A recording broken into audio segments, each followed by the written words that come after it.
This is Dental All Stars, where we bring you the best in dentistry on marketing, management, and training.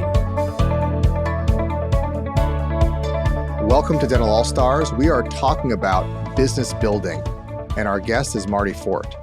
Marty is a serial entrepreneur with multiple multi-million-dollar businesses. He operates the largest coaching program for music academy owners. He operates multiple music studios himself. He provides high-end personal coaching for all businesses. And most importantly, for me, he leads the Mastermind group that I've been a part of for nearly a decade. Please welcome Marty. Alex, how are you? I'm good. Excited to have the mastermind of masterminds here, Marty Fort. Well, I appreciate it. Yeah. Oh, yeah. It's really going to be a treat for everybody listening here because this is the guy behind the scenes that I work with and model much of All-Star around. So, Marty, the topic I want to talk to you about today is business building. Okay. And that encompasses multiple topics like delegation and leadership. And I look at what you do, and I mean, you have multiple empires that you built. I just have one, All-Star Dental Academy. You have something just like All-Star, but in music studios. That's why we work together, because it's not competition. But we share a lot of the ideas. And then you have multiple studios. You're also a musician. You're also a coach. You also do Dan Kennedy leadership stuff and operate his business. So you have so many things that you're doing. How do you do it? You got to build the right team. I mean, you got to have the right team, and team comes with hierarchy, comes with leadership. Specifically, for us, we have a general manager, and then under that, we have an assistant GM. Under that, we have, you guys realize it's 7 companies. So, I mean, it's a lot. Hierarchy is those 2. And excuse me, under that, there's 3 managers below them. Then you have team members below them. Pales in comparison to what I'm doing with the ClickFunnels guys. I mean, I think those guys are up to almost 400 employees, still. But to go from being the only guy teaching the lessons and running the school to, having a staff, but it's all about being able to build a team, communicate with the team, and put the right people in the right seats. That's always the missing piece that I think people struggle with, Alex, is that, a lot of people listening to this podcast are saying, Marty, look, I've got a manager, but it's always what they say to me is this. I say, well, I got this manager, but he or she's not doing what I want them to do. I'm like, well, the joke I always tell, and it's a joke, Alex, I say, well, it's kind of like me saying, I love being married to Valerie if she just be faithful. It doesn't matter that I like some things about her. I've got to like most everything about her. So It's the same with your management and your team, and that's just a joke. But the point is that we can't have people in our empires that are half in. You know what I mean? Nobody's perfect. I make mistakes. But they got to be pretty much all in. You know what I mean? So often it's just the matter of building your team, putting the right players together, constant mentorship. We can talk about that. But again, I think the biggest thing people struggle with to do that, Alex, is they've got the wrong people in the wrong seats. That maybe they're good at sales, but they're terrible at details. Or vice versa. Maybe they're good at details, but they're terrible at sales. But that's back to the Valerie joke.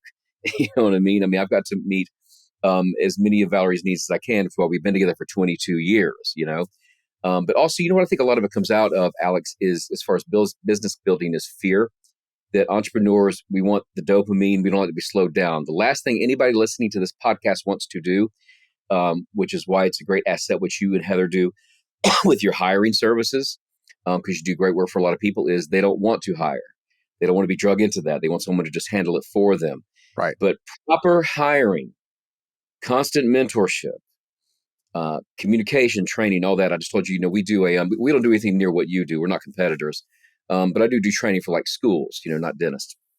Sure. And as I was telling you on the warm up for today, we had 100% of the people renew for next year's event 12 years out, because we focus on having a happy workplace, high energy. And again, because you know me for 10 years, so it's all the things you see me do. But I could go on for hours. The basic Reader's Digest is the right person in the right seat to do what we need them to do. And they got the majority of it on lock. Yeah. What I think about as well, and again, we can go multiple ways, but I'm on this kind of journey where you there are different types of business people, let's just say. Okay. Mhm. So dentists and a lot of your music studios as well, right? They're not necessarily business people. They're not the natural. You are a natural, I have to say. It's rare. And there are some dentists that are naturals. And what I would call this a visionary. I've been talking about that in my MBA program for over a decade, and other systems out there, EOS, Scaling Up, and others. I talk about the visionary. And visionaries are rare. There are true visionaries like myself and you that I see. Now, dentists still and music studio owners still need to take ownership of the visionary role in the business. And often they are doing too much. They're doing the visionary role and they're doing all the management, all the leadership, everything that needs to go in that, and going down, not just from strategic, but operational and tactical. And you can't do that. I know you're capable of doing all of that, but you can't when you have all these empires, all these programs, or all these businesses that you go. So I kind of have this model where you have, and you're familiar with the E-Myth, right? You have the tactician. Sure. So these are people that are really good at one thing. So dentists, they're really good at producing. An assistant, really good at supporting the dentist. Hygienist, front office person, they are artists, they are tacticians, and that's as far as they're going to go. The biggest problem people get into, they promote these tacticians into managerial roles that they're not capable of. Okay. Right. And they may not have the talent, and then they don't have the support to do it. That's a whole nother thing you were mentioning. The next level is what I call like an implementer. That's somebody that you give them a task, they'll take it through to completion. And that could be a manager to some extent. The highest level that I see are what are called integrators. And these are people that are basically right next to the visionary. And they're like, the visionary says, this is what I want. And they take care of all the details. And you have, I know, at least for your mass program, you have 2 integrators. And I think they also work in your schools that you talk about, Alexis and who is the other? Marissa. And Marissa. Tell me about, because you work with them for a long time, what do they do in your business? And kind of using this framework, right? You have people, that do the specific jobs, like your webmaster, like you have your implementers, you have your integrators. How were you able to cultivate those positions? Did you just find them? Were they just talented like that? Or you kind of poured into them and built them to be like that? How did that happen over the years for you? Well, still am pouring in. Yeah. I think that's the whole thing. The way I view the flow, Alex, of an entrepreneur that's listening to this podcast, is this. The way we want it to work is the way we want it to work. Any entrepreneur with true entrepreneurial DNA, we want to be able to place the Indeed ad, hire, let's say it's you, hire Alex, right? Put Alex in the seat, train you for like a day or two, and then you're on. Good luck, Alex. Go bring me some money. And that's like what we want. And I would like that too. But that's not how it works my experience. My experience, that's not how it works. So the way it works is, I think one of the big things is I think it starts with hiring. And again, I agree. I've never been through your training, so you may have a different opinion. And well, there's actually one step. There's one step before hiring. Okay, you better be very clear on what you want. Right. Because we're just hiring, but you have to have clear intention. What am I looking to build? What do I want? And then you're hiring.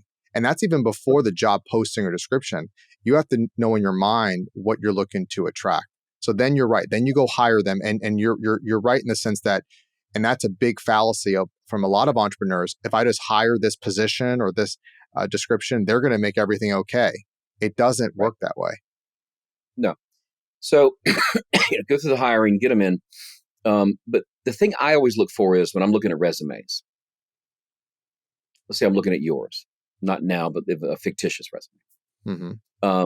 I'm looking for the Alex from Chili's Fort Lauderdale that's working his tail off, and he's working in the restaurant, and he's handling details, and he's handling a lot of stuff, and he's on his feet, and he's around food, or is working at the American Airlines counter at the Fort Lauderdale airport. And I can't imagine that life, of going to work in an airline every day. Right. I mean, seriously, I just couldn't, or a vet ER, something like that, which ironically for the podcast, you guys should know that Alexis came from a vet ER.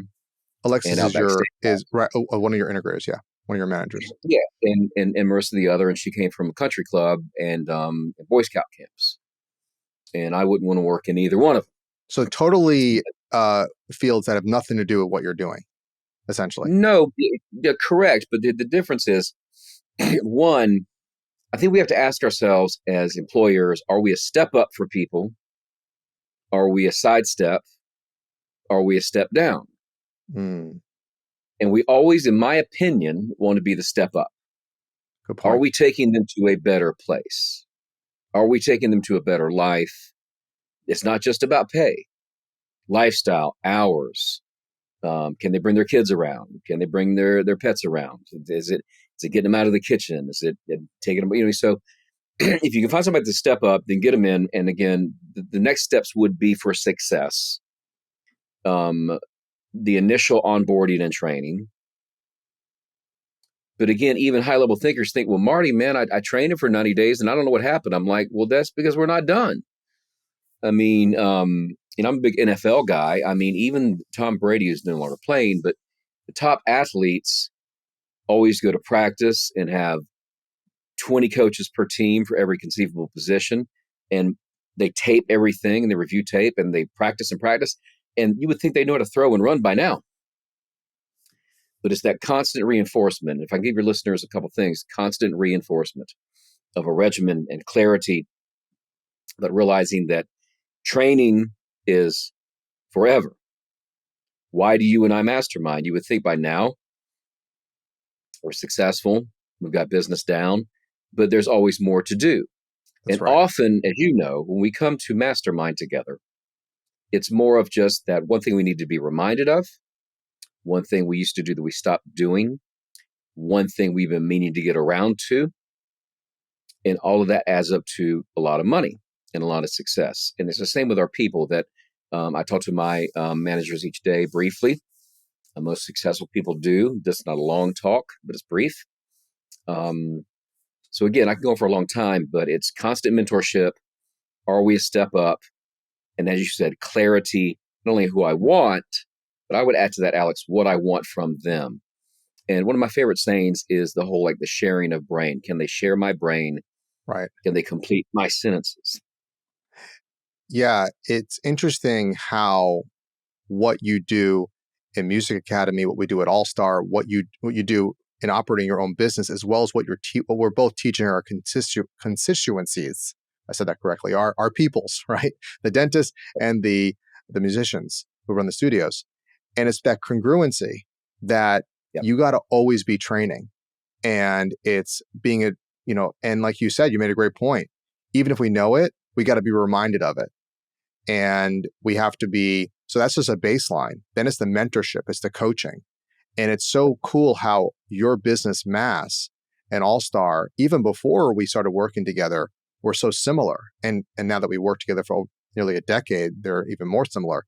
But these are, I always say that any business can benefit from either of our topics, what we teach. They're all relatable there. So in summary, congruency, that Yeah. we have to continue that training on multiple levels, right? And the mentorship. And that's the fallacy that many business people have, right? And I'm sure we've had it too at one point. Once I hire this person, once I maybe train them once, they're done. They're great. I can let them loose.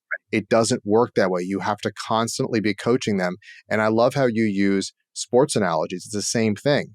I mean, you mentioned Yep. Tom Brady.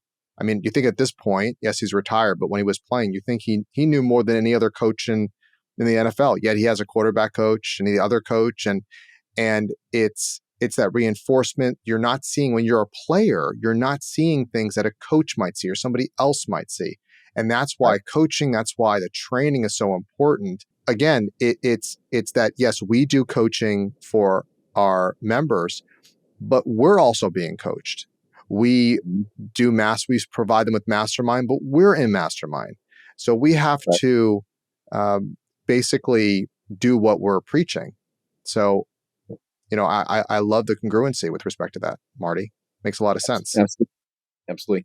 And shameless plug, that's why I'm excited you're coming to be our keynote speaker to my group in Las Yay. Vegas this April. Awesome. They're going to love you. They love working with you on the Zoom. So, but absolutely. And it's just the whole thing. If we're going to be fair to them, I mean, you made me think of something that I talked about in a recent training, which is I mean, there's not an exact number, and entrepreneurs always want that. Like, what's the percentage? What's the number? Whatever. But I would just say that, in my opinion, people have to hear things like at least 12 times to really implement it. True. There's an episode of Undercover Boss, the TV show, from years back, and it was like a Chipotle kind of concept restaurant. And so the CEO's undercover, and the manager doesn't know he's talking to the CEO. He's in the costume. They always had silly costumes, but whatever.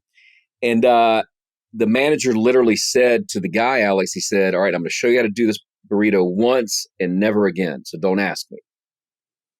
And the CEO is horrified, and I'm horrified because, like, that's not what you want. You want, like, the constant, not only make the burrito day 1, but by day 10, it's better, and by day 30, it's awesome, and the evolution. So if we're going to be and really have all stars, no pun intended, mass stars, whatever, I mean, we've got to build them up in the same way that, Brady played, what, Alex, 25 years, 20 years in the NFL, something like that, you know what I mean? And just kept getting better at our game as you get better at your game as a coach, and I try to get better at my game as a coach. So, and that's the thing too, is that with my team, we're in it together to all evolve and improve.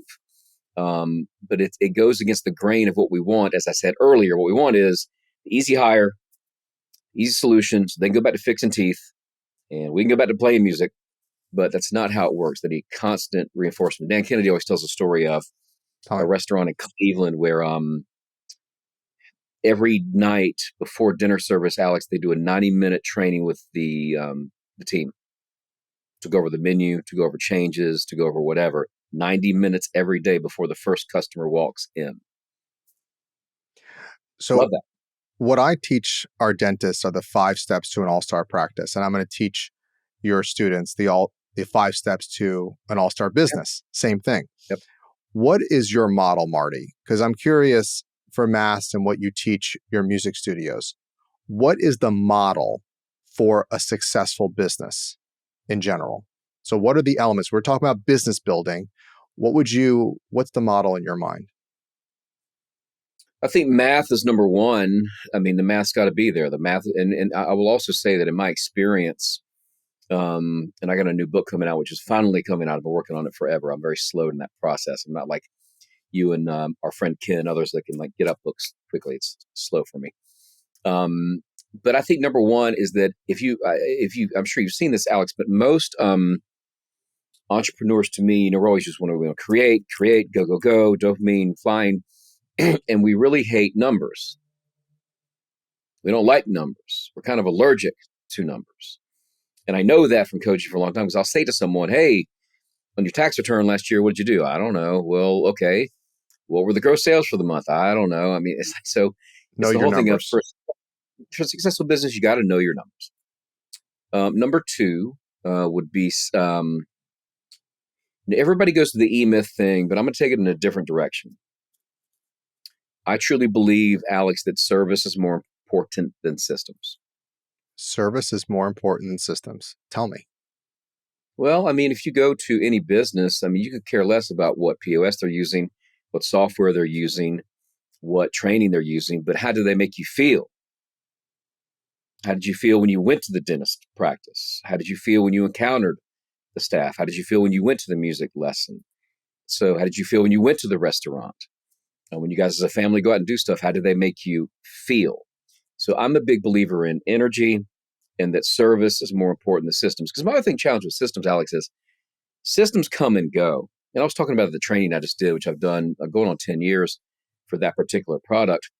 And it's a lot different than it was year one, But service is forever. So, take care of the client, high energy, making sure they're happy, but service. So math, service, clarity on what we're here to do, which the big thing in my industry is we're here to get students and to keep students. I don't know if you ever knew Bill Glazer. Mm-hmm. Yep. Got that from him. Bill would always talk about, we're here to get a customer and keep a customer. So those would be the big three: math, service, and clarity on what we're here to do in whatever the business is. And Randy Zuckerberg, she was our keynote speaker in Dallas, has an awesome book called Pick Three. She's the inventor of Facebook Live, Mark Zuckerberg's sister, also a producer. She was one of the producers for Dear Evan Hansen when she was actually on Broadway for Rock of Ages. But her book, Pick Three, is like really cool because it focuses on, okay, in a certain day, just pick 3 things to get done.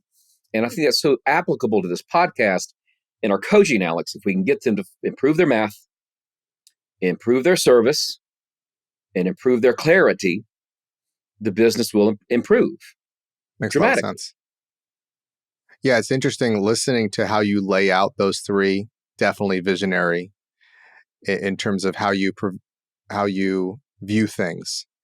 And I thought it was remarkable what you said about service over system. So we always say service over sales because we're not big on sales per se. Yes, you have to have sales, but we're not closing people. We're educating people. And I know you're big on that with education-based marketing.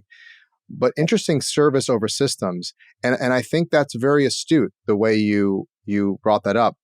Because again, often business owners are like, give me the system, give me the script, which is a type of system.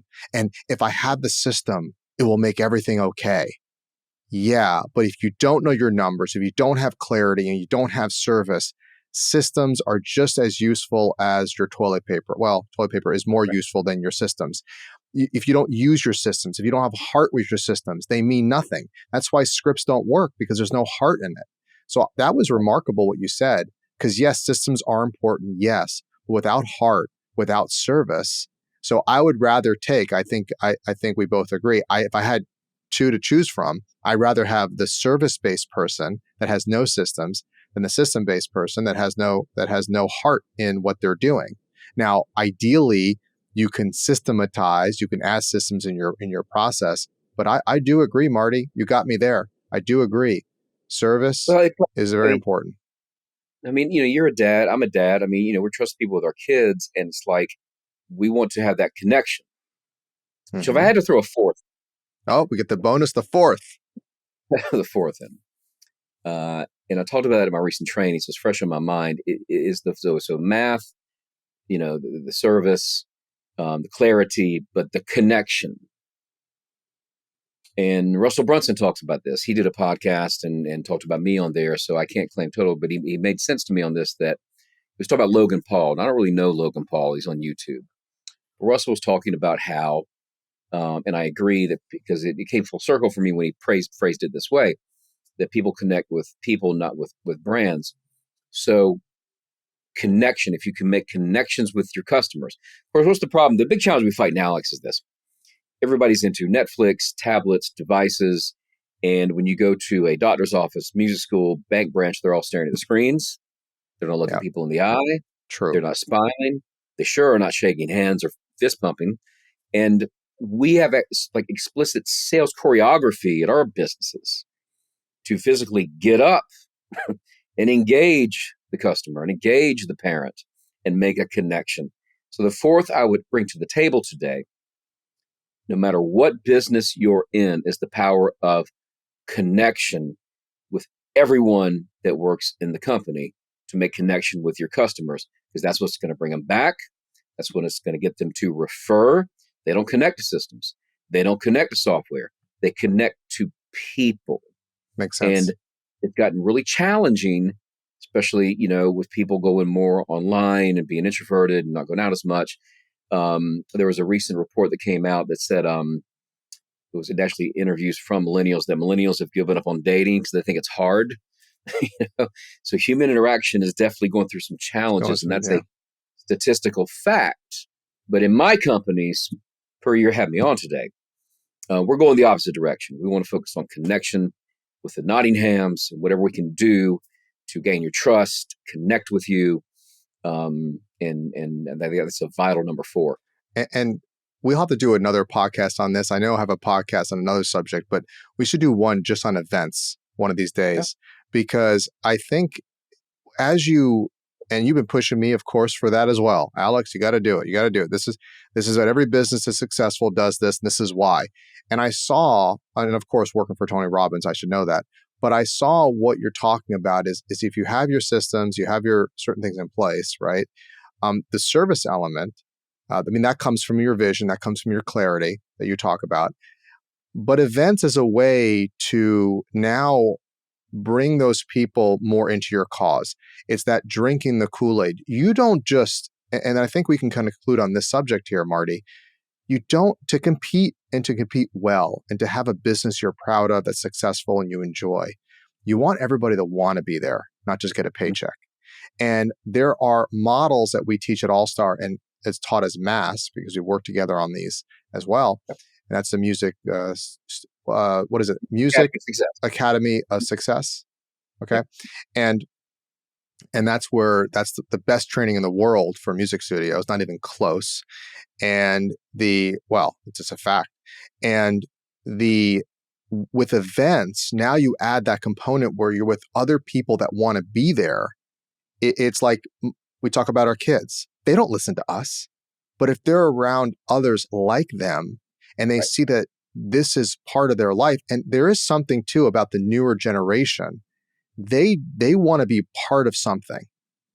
It's not just about the money. That's why they're quitting and they don't want to work. But if they're part of something and you can provide that purpose, then now you have it. And it's not like we're the ones who figured this out. You see Google has gyms and all this stuff and support and tutors to keep you on working because they want you to be part of the company. When you're in, they want you in. And you look at the great religious organizations. Why are they so successful? Because people feel a part of it. And in your culture, at your office and at your music studio, it has to be the same. So, man, Marty, we can go on for hours on this stuff, and I'll have you back on multiple topics. But I want everybody to listen. This is one of the great guys behind the scenes with me that we work together. Thank you, Marty, for being on the program. We appreciate you. And remember to follow us on Apple Podcasts, Spotify, and YouTube. Get your episodes as they are released. Share with your friends. And until next time, go out there and be an all-star. We hope you enjoyed this episode of Dental All-Stars. Visit us online at allstardentalacademy.com.